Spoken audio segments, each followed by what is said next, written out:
જય શ્રી કૃષ્ણ. આજે ચંદ્રગ્રહણ વિશેની આ મહત્વની માહિતી ધ્યાનથી સાંભળશો, કારણ કે ઘણા લોકોના જીવનમાં હાલ પરિસ્થિતિઓને લઈને ચિંતા, અશાંતિ અને અનિશ્ચિતતા ચાલી રહી છે. જો તમારા જીવનમાં પણ મુશ્કેલીઓ ચાલી રહી હોય અને તમે સચોટ માર્ગદર્શન શોધી રહ્યા હો, તો આજની આ વાત તમારા માટે ઉપયોગી સાબિત થશે. ખાસ કરીને કારણ કે વર્ષ 2026નું પહેલું ચંદ્રગ્રહણ હોળીના સમયમાં લાગી રહ્યું છે. તેથી આ માહિતી તમારા માટે ખૂબ જ કામની છે, એટલે અંત સુધી જરૂર સાંભળશો. તમે સાંભળી રહ્યા છો કૃષ્ણ પુરાણ. મિત્રો, તમને જણાવી દઈએ કે હોળીના સમયે વર્ષ 2026નું આ પહેલું ચંદ્રગ્રહણ લાગી રહ્યું છે. તે પહેલાં વર્ષ 2026નું પહેલું સૂર્યગ્રહણ 17 ફેબ્રુઆરી 2026ના રોજ લાગ્યું હતું અને તે આપણા ભારત દેશમાં દેખાયું નહોતું. પરંતુ વર્ષ 2026નું આ પહેલું ચંદ્રગ્રહણ 3 માર્ચ 2026ના રોજ લાગી રહ્યું છે અને તે આપણા ભારત દેશમાં દેખાશે. આ કારણથી આ ચંદ્રગ્રહણ વધુ ચર્ચામાં છે. હવે વાત કરીએ કે આ ચંદ્રગ્રહણ ક્યારે શરૂ થશે અને ક્યારે પૂર્ણ થશે. આપણા ભારત મુજબ આ ચંદ્રગ્રહણ 3 માર્ચે બપોરે 3:20 શરૂ થશે અને સાંજે 6:47 પૂર્ણ થશે. એટલે તેની કુલ અવધિ 3 કલાક 27 મિનિટ રહેશે. ઘણા લોકો અહીં ભૂલ કરે છે, કારણ કે કોઈ પણ ચંદ્રગ્રહણનું સૂતક કાળ 9 કલાક પહેલાંથી જ શરૂ થઈ જાય છે. તેથી આ ગ્રહણનું સૂતક પણ 9 કલાક પહેલાં લાગુ પડશે. આ બાબત ધ્યાનમાં રાખશો. હવે વાત કરીએ કે આ ચંદ્રગ્રહણ ક્યાં. મિત્રો, આ ચંદ્રગ્રહણ ઉત્તર ભારત અને અંડમાન નિકોબાર દ્વીપ સમૂહના કેટલાક સ્થળોએ દેખાશે. સાથે સાથે પૂર્વી એશિયા, ઓસ્ટ્રેલિયા, પ્રશાંત મહાસાગર અને અમેરિકામાં પણ આ ગ્રહણ નજર આવશે. આ ખૂબ જ મહત્વનું છે. હવે જાણીએ કે આ ગ્રહણ દરમિયાન કઈ બાબતોનું ધ્યાન રાખવું. ગ્રહણ શરૂ થતાં જ ગર્ભવતી સ્ત્રીઓએ ઘર બહાર ન નીકળવું. તેમને ચાકુ, છરી, હથોડી જેવી કોઈ પણ તીખી વસ્તુને હાથ ન લગાવવો. ઘરના 65, 70 અથવા 80 વર્ષથી વધુ ઉંમરના વૃદ્ધોને પણ બહાર ન જવા દેવા, કારણ કે ગ્રહણ દરમિયાન આવતી પરાબેંગની કિરણો નકારાત્મક અસર કરી શકે છે. ઘરમાં રહેલી ખાવા પીવાની વસ્તુઓમાં તુલસીના પાન જરૂર મૂકી દેજો. કોઈ પણ મંદિરના દરવાજા ન ખોલવા અને ઓમ નમઃ સ્વાહાનો જાપ કરવો. આ વાત ધ્યાનથી સાંભળજો. જેમ જ ગ્રહણ પૂર્ણ થાય તરત જ આખા ઘરમાં ગંગાજળનો છાંટો કરી સ્નાન કરવું અને ધ્યાન રાખવું કે એ જ દિવસે સાંજે હોલિકા દહન છે. તેથી ગ્રહણ સમાપ્ત થયા પછી જ હોલિકા પ્રગટાવવી. ગ્રહણ 6:47 પૂર્ણ થશે અને હોલિકા દહનનો શુભ સમય સાંજે 7 વાગ્યાથી રાત્રે 8:50 સુધી રહેશે. તમે 7 વાગ્યાથી 8:50ની વચ્ચે હોલિકા પ્રગટાવો, નહીં તો નુકસાન થઈ શકે છે. અને તે હોળિકા દહનના બીજા દિવસે આવી રહ્યું છે. આ કારણે તેનો સૂતકકાળ પણ માન્ય રહેશે અને આ જ કારણથી રંગોની હોળી 3 માર્ચના બદલે 4 માર્ચે રમવામાં આવશે. હવે જુઓ, હોળીનો દિવસ ખૂબ પવિત્ર માનવામાં આવે છે, પરંતુ આ દિવસે ગ્રહણ લાગવાના કારણે લોકોના મનમાં અનેક પ્રકારની શંકાઓ જન્મ લઈ રહી છે કે હોળી ક્યારે ઉજવાશે, રંગોની હોળી ક્યારે રમાશે. આવી ઘણી શંકાઓ ચાલી રહી છે. હવે તમને જણાવી દઈએ કે જ્યોતિષાચાર્ય પી ચક્રપાણી ઉપાધ્યાયના મુજબ આ ચંદ્રગ્રહણ કોઈને પણ હાનિ પહોંચાડશે નહીં. ભારતમાં આ ચંદ્રગ્રહણ બપોરે 3:20 શરૂ થઈને સાંજે 6:37 સુધી રહેશે.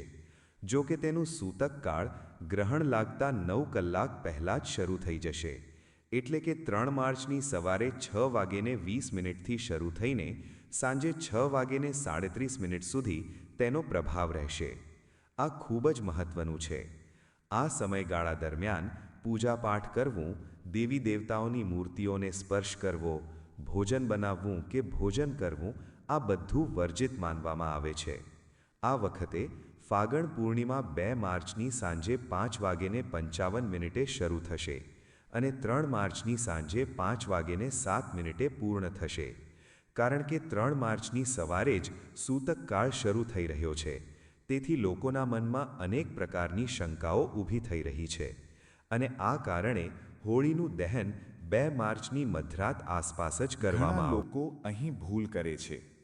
હોળીના બીજા દિવસે પરંપરા મુજબ લોકો એકબીજાના ઘરે જાય છે.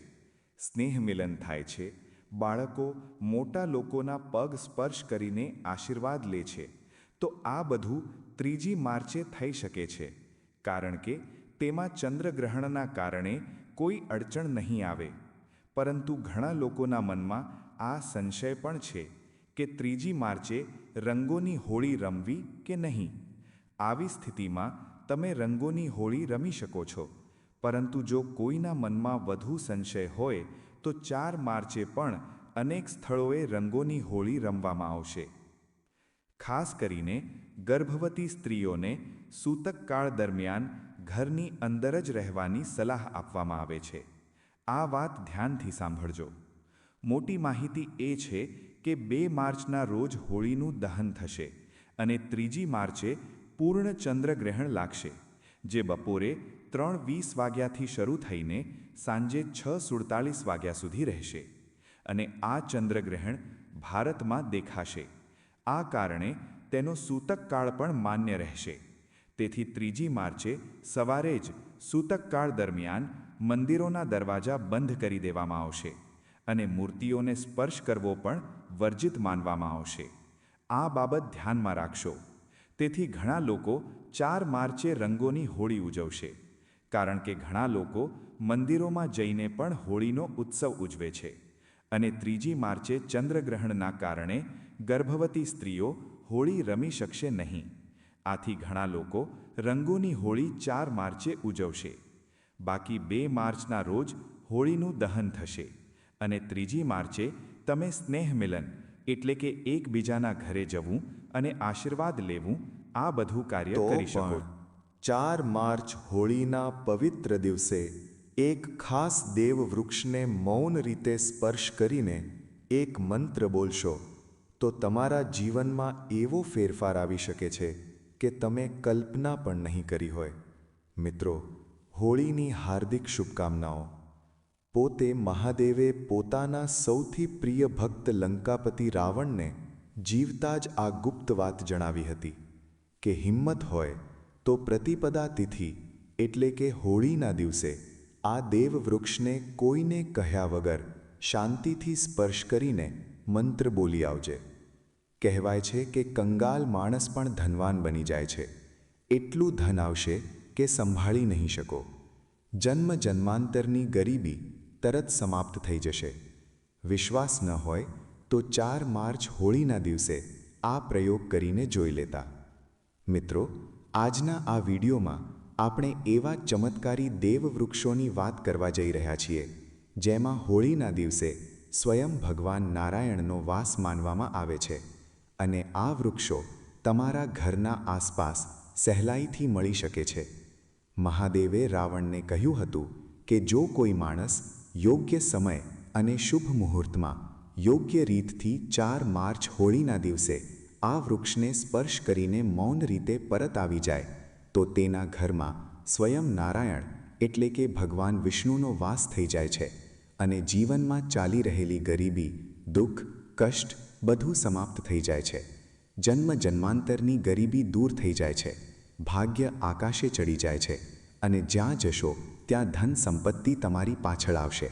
તેથી નાનકડી વિનંતી છે કે વિડીયો પૂરો જોવો, વચ્ચે છોડશો નહીં, કારણ કે જો તમે આ જ્ઞાનવર્ધક વિડીયો કાપીને જોશો તો જીવનમાં સફળતા પ્રાપ્ત નહીં થાય અને આખું વર્ષ પરેશાન રહી શકો છો. મિત્રો, આ વિડીયોમાં અમે એવા વૃક્ષો વિશે જણાવીશું જેમને સ્પર્શ કરતાં જ ગરીબી સમાપ્ત થાય છે અને માતા લક્ષ્મીની કૃપા પ્રાપ્ત થાય છે. જો તમે 4 માર્ચ હોળીના દિવસે આ વૃક્ષોને સ્પર્શ કરશો તો ગરીબી દૂર થઈ શકે છે. ગુરુજીએ પોતાની કાલની રાધારાણીની કથામાં કહ્યું હતું કે જો તમે વર્ષભર પૂજાપાઠ, ટોટકા અને ઉપાયો કરીને થાકી ગયા હો અને થોડો પણ લાભ ન મળ્યો હોય તો આ એક ખાસ અને અચૂક ઉપાય છે. આ વખતે 4 માર્ચ હોળી 44 વર્ષ પછી દુર્લભ સંયોગમાં આવી રહી છે અને સાધુ સંતોએ પણ આ વૃક્ષોની મહિમા જણાવી છે. જો તમે જણાવ્યા મુજબ યોગ્ય સમયે અને શુભ મુહૂર્તમાં આ વૃક્ષોને સ્પર્શ કરશો તો થોડા જ દિવસોમાં જીવનમાં ધનની વર્ષા શરૂ થઈ શકે છે. પ્રગતિમાં કોઈ અટકાવ નહીં આવે. પૂર્ણિમાના દિવસે સ્નાન, દાન અને સત્યનારાયણ ભગવાનની પૂજાનું વિશેષ મહત્વ છે. હવે જાણીએ તે દેવવૃક્ષો વિશે. પ્રથમ છે બેલનું વૃક્ષ. બેલના પાન ભગવાન શિવને અતિ પ્રિય છે. માન્યતા છે કે બેલ વૃક્ષ માતા પાર્વતીના પસીનાથી ઉત્પન્ન થયું અને સ્કંદ પુરાણમાં તેને દેવી સ્વરૂપ માનવામાં આવ્યું છે. કહેવામાં આવે છે કે તેની જડમાં ગિરજા, તણેમાં મહેશ્વરી, શાખામાં દક્ષાયણી, ફળમાં કાત્યાયણી અને સમગ્ર વૃક્ષમાં માતા લક્ષ્મીનો વાસ છે. સંધ્યા સમયે બેલ વૃક્ષ નીચે ઘીનો દીવો પ્રગટાવવાથી માણસ ધનવાન અને પરાક્રમી બને છે. 4 માર્ચે બેલ વૃક્ષને સ્પર્શ કરીને મનની ઈચ્છા બોલો અને મૌન રીતે પરત આવી જાઓ. બીજું છે શમીનું વૃક્ષ, જેને જગદંબાનું સ્વરૂપ માનવામાં આવે છે. સંધ્યા સમયે તેની નીચે ધૂપ દીવો કરવાથી કષ્ટ દૂર થાય છે. ત્રીજું છે પીપળનું વૃક્ષ. ભગવાન શ્રી કૃષ્ણે ગીતામાં કહ્યું છે કે વૃક્ષોમાં હું પીપળ છું. પીપળને 108 વાર ઓમ નમઃ શિવાય બોલીને પ્રણામ કરો અને દીવો પ્રગટાવો. ત્યારબાદ પારિજાતનું વૃક્ષ, જે સમુદ્ર મંથનથી પ્રગટ થયું અને માતા લક્ષ્મીનું પ્રતીક છે. તેની પાસે જઈ વિનંતી કરો કે હે પારિજાત, અમારા ઘરમાં સમૃદ્ધિ લાવો. અંતમાં વટવૃક્ષ, જે શિવ અને પાર્વતીનું સ્વરૂપ છે. તેની પરિક્રમા કરીને દૂધ અને પાણી અર્પણ કરો અને ઓમ નમઃ શિવાય જપ કરો. આ બધા ઉપાયો શ્રદ્ધા સાથે કરશો તો જીવનમાં સુખ, શાંતિ અને સમૃદ્ધિ આવી શકે છે.